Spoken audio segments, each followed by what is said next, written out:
మనిషి అభివృద్ధిలోకి వచ్చారంటే అందులో ప్రధానమైన పాత్ర తల్లిదండ్రులదే అని, సమాజంలో తల్లిదండ్రుల పాత్ర ఎంతో విలువైనదని శ్రీ మహాత్మా సేవా శాంతి ఆశ్రమ వ్యవస్థాపకులు వజ్రాల రామలింగాచారి పేర్కొన్నారు. తల్లిదండ్రుల పేరిట సేవా కార్యక్రమాలు చేస్తున్న పావులూరి ట్రస్ట్ నిర్వాహకులను ఆయన అభినందించారు.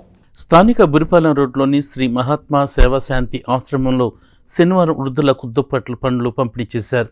పావులూరి సరోజినీదేవి బాపయ్య చౌదరి మెమోరియల్ ట్రస్ట్ ఆధ్వర్యంలో ఏర్పాటు చేసిన ఈ కార్యక్రమంలో భానుమూర్తి, పావులూరి శ్రీనివాసరావు కుటుంబ సభ్యులు, ఆశ్రమ వ్యవస్థాపకులు వజ్రాల రామలింగాచారి పాల్గొన్నారు. ముందుగా మహాత్మా గాంధీ, కస్తూర్బా గాంధీ విగ్రహాలకు పూజలు నిర్వహించారు. అనంతరం దాతల చేతుల మీదుగా ఆశ్రమంలో వృద్ధులకు దుప్పట్లు, పండ్లు పంపిణీ చేసి ఆశ్రమ వ్యవస్థాపకులు వజ్రాల రామలింగాచారికి విరాళం అందజేశారు. తల్లిదండ్రులే ప్రత్యక్ష దైవాలుగా భావిస్తూ ట్రస్ట్ ద్వారా చేపడుతున్న సేవా కార్యక్రమాలను అభినందించారు. పావులూరి సరోజినీదేవి బాపయ్య చౌదరి స్మారక ట్రస్టు సందర్భంగా కుమారులు భానుమూర్తి గారు, శ్రీనివాస్ గారు కుటుంబ సభ్యులు రావటం చాలా సంతోషం. తల్లిదండ్రులను మర్చిపోవద్దు అనే కాన్సెప్ట్తో మా మిత్రుడు పావులూరి శ్రీనివాస్ గారు కొన్ని సంవత్సరాలుగా కృషి చేస్తున్నారు. సమాజంలో తల్లిదండ్రుల పాత్ర చాలా విలువైంది. ఎవరైనా సరే మనిషి అభివృద్ధిలోకి వచ్చారంటే తల్లిదండ్రులే ప్రధాన పాత్ర.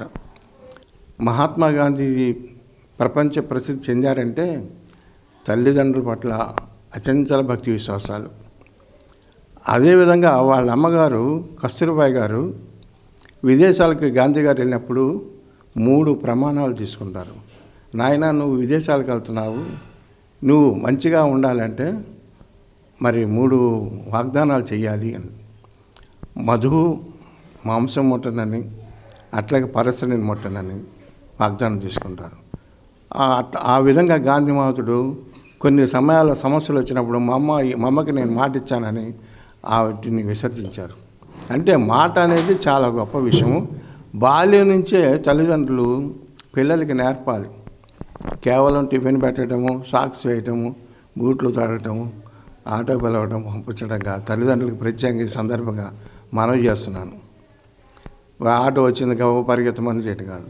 అక్కడ వాళ్ళకి మంచి నేర్పాలి. తల్లిదండ్రులు మంచి నేర్పాలి. వివేకానందుడు, మహర్షి దయానంద మహర్షి, వీళ్ళందరూ కూడా మహర్షుల పేర్లే చెప్పాలి. ఆ బాల్యంలో నాటిన విధానమే మనకి బాగా గుర్తుంది.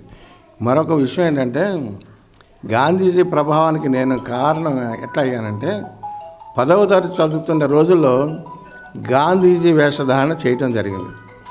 గాంధీజీ వేషధారణతోనే ఆ యొక్క విశేషాలు మనకి తెలిసినాయి. తల్లిదండ్రులు కనుక విస్మరిస్తే మాత్రం సమాజానికి చాలా అగాధాలు ఏర్పడతాయి. అందుకని దయవుంచి తల్లిదండ్రులు ఆ తల్లిదండ్రులని పిల్లలకి మంచి విషయాలు చెప్పండి. పిల్లలకి మంచి విషయాలు చెప్పడం ద్వారానే వాళ్ళకి మంచి అవగాహన కలుగుతుంది. వాళ్ళ భావి జీవితాలు బాగుంటాయి. అందరికి కూడా చాలా శుభదినం. కార్తీక మాస సందర్భంగా మా మిత్రులు రావటం, నాకు ఈ ఆశ్రమంలో ఈ కార్యక్రమం నిర్వహించడానికి అవకాశం ఇచ్చారు. మహాత్మా గాంధీ సేవా వృద్ధాశ్రమాన్ని చాలా సంవత్సరాల నుంచి నా క్లాస్మేటు, నాకు ఎంతో ప్రీతిపాత్రమైనటువంటి మిత్రుడు రామలింగాచారి దీన్ని ఒక సమాజం కోసం ఒక దేవాలయంలాగా నిరాదరణకు గురైనటువంటి వాళ్ళని హక్కును చేర్చుకొని వాళ్ళకు కావాల్సినటువంటి మౌలిక సదుపాయాలే కాకుండా వారి సంతృప్తి పరిచే విధంగా ఇక్కడ ఈ ఆశ్రమాన్ని నెలకొల్పటం అనేది చాలా ముదావహం.